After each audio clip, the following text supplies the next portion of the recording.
executives, we saw the need to bring everyone together to share our challenges and discuss a way forward. We clearly cannot do this alone, and we all need to work together to grow the industry we are so passionate about. In just a few weeks of being elected, we've identified the issues we all face, and we're fully ready to commence work. We will build on what our predecessors have started, so we also can hand over a better idea to the next executive.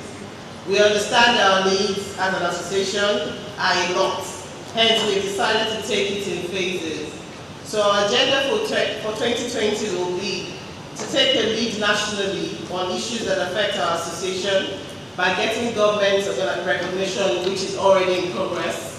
We're going to develop and launch continuous development programs to empower and educate interior designers based on your years of experience. Set stringent tasks for ourselves to raise and uphold the professional standards and reputation of the interior design profession. Our major undertaking is to foster professionalism and design excellence. We'll be working closely with various organizations, academics, commercial, and public sector to realize our goals further. I'm putting this out to us to see if there's any way we can come up with things to help these artisans. And not just complain and complain and complain and keep complaining. We that do trainings, where do we fit in? Do we have a pool where either can pick up some trainers to train people? Especially in Abuja, I know a lot of people in Lagos who do trainings. We have a country where we actually have educated artisans, the same way you have lawyers baking cakes now. So maybe we should start painting as interior designers or begin to take on roles like that and get engaged. But for what I would say for now, while we're fasting and praying, let's also do what we can do within our own space. Yes, and any other interior or something where they bring in also solutions like exhibition for us to also get something to work with and also know what to do. Design has been given to someone else before, and someone else's design has been given to me, and I don't really feel good about that doing the job. But I feel a policy should be put in place whereby once you know that this design is not yours, then it shouldn't be executed. Get represented in relation to all these other professional bodies, right from the architects. Because if you don't do that, you can't really go out there in the industry. It will be a one-sided thing. So that your architects are with you, your engineers are with you, and when we come to now bring out the bills for the fees, you're included.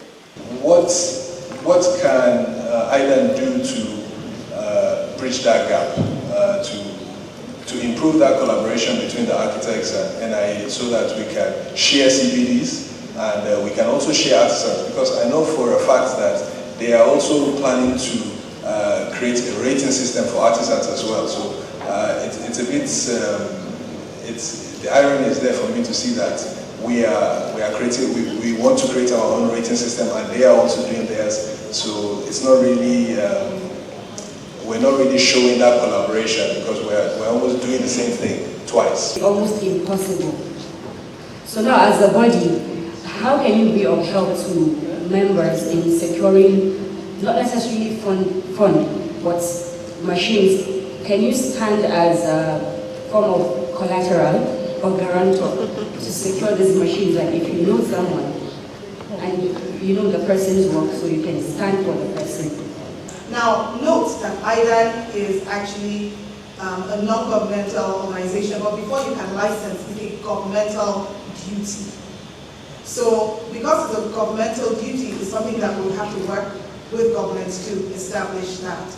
And so we've gone through the process. We're at the process of the bill. We've gone like really, really far.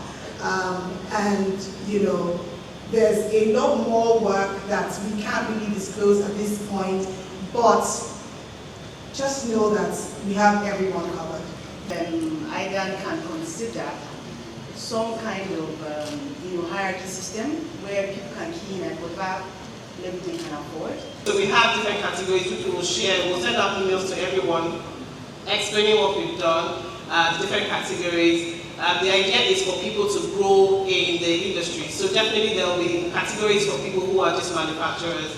There will be categories for interior designers, for interior decorators. So we're not mixing it up. So everything will definitely be communicated, the different categories, so that you can fit in. DA is the only government institution that actually houses interior designers. But there's been lots of challenges which I will leave for the Q&A section, because I believe quite a few of my colleagues are here and they will air out their victories and their challenges while we do the breakout session, so that we can, We have two roles like that.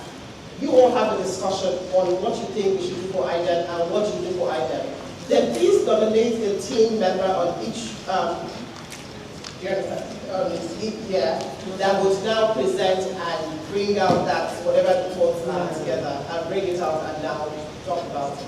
So we'll have teams. So we can have team A, B, C, D that way. So what do we think? I think that Committee members for their roles in uplifting and supporting our industry, and to every interior design professional here and stakeholder present today, thanks for taking out time from your busy schedule to be part of our industry. Thank you very much, and we've heard what you had to say, and we'll make some better changes and safe journey back home. Thank you.